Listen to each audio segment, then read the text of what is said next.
Hello everyone, it's time for a new project, a Eurorack Audiomixer. This is something that have been on my wish list for a long time, but I had never got started because I could not make up my mind about what features and how many channels I needed and so forth. But guess what, now I have at least settled on the features that I need, but I still haven't decided how many channels I want. So I will simply make it modular so I can expand it as I go. Okay, so what is the concept for this? A traditional audio mixer consists of different sections, like the input sections or channel strips, effect send and return path, subgroups, master section, headphones amplifier, and output line driver, to name a few. Everything is built into the one big box with all the routing internally. And if you want more channels or add a specific feature, you will have to buy another mixer and try to hook it up, or buy a new mixer altogether with more channels and new features. But if we take each of the sections in a mixer and put them into separate modules instead, we have the opportunity to choose exact how many channels and what features we need. And the nice thing is that we can expand it or replace module as our systems grow. So the design approach here will be to use Eurorack signal levels, add voltage control inputs, and build them as separate Eurorack modules. All of this sounds wonderful, but what are the challenges with a modular audio mixer? The Eurorack form factor is quite small, and if you want to pack a lot of features into a channel strip, it will consume a lot of HP. There is also the hardware cost aspect, since all pots and jacks and VCAs cost a lot of money, and building the mixer as separate modules will be more expensive. And routing the mixing bus between all the modules has its own set of problems with a lot of cables, poor signal to noise ratio, and getting good audio quality in the design using VCAs. So my approach will be to focus on two types of modules to begin with. First, the generic channel strip with basic functions. The second module will be a master section. This together with my output module will form a complete mixer. Alright, but before we continue, let's have a short recap of what a typical mixer looks like. The most popular mixer architecture is built around the virtual earth summing subsystem, which is a fancy name for the inverting op-amp mixer that uses one resistor per input and one feedback resistor. You probably already have one or more of this type of mixer in your setup. The virtual earth node is the negative input of the op-amp. One important thing to remember is that this is an inverting configuration, which means that the output signal is 180 degrees phase shifted compared to the input signal. To implement the mixing bus, I will use female and male header connectors to interconnect the channel strips on the side of the module. This will make it possible to daisy chain any number of modules side by side. The inverting op-amp that does the actual mixing will be placed as the last module in the chain, which will of course be the master section.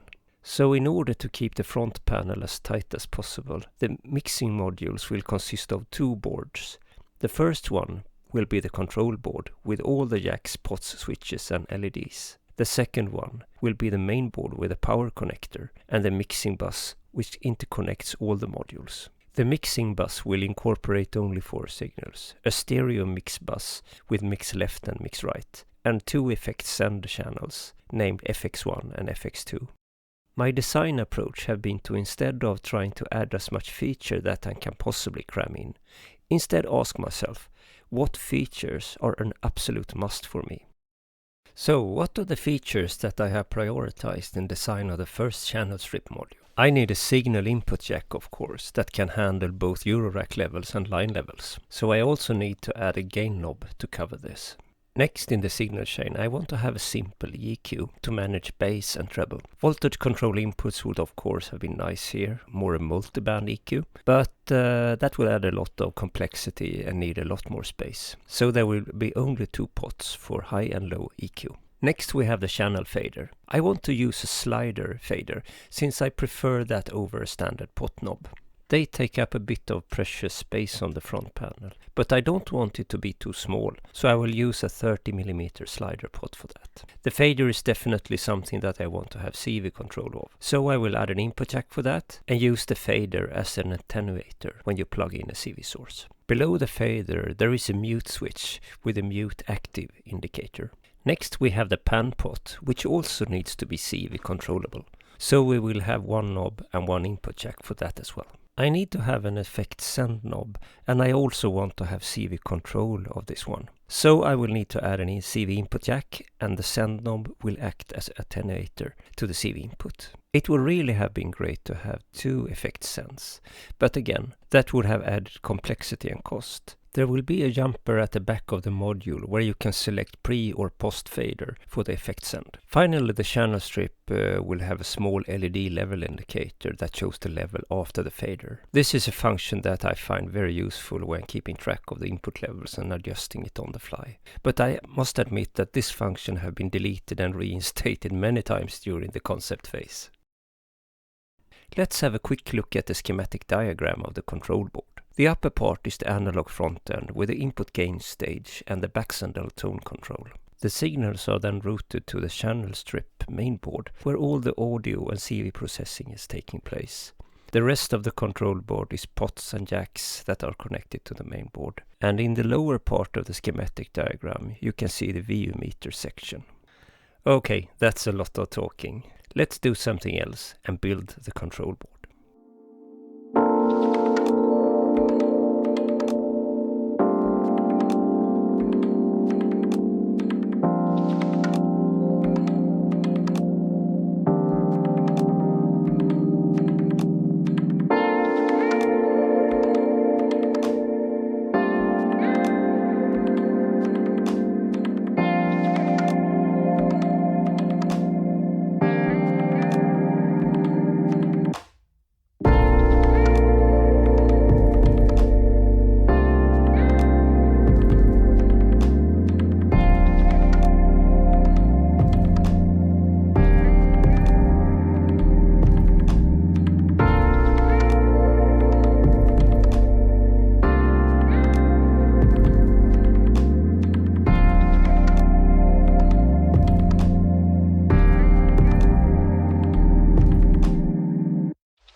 Alright, so this is the channel strip module and I have called it CST1, since this is the first but not last of the channel strips that I will design and build.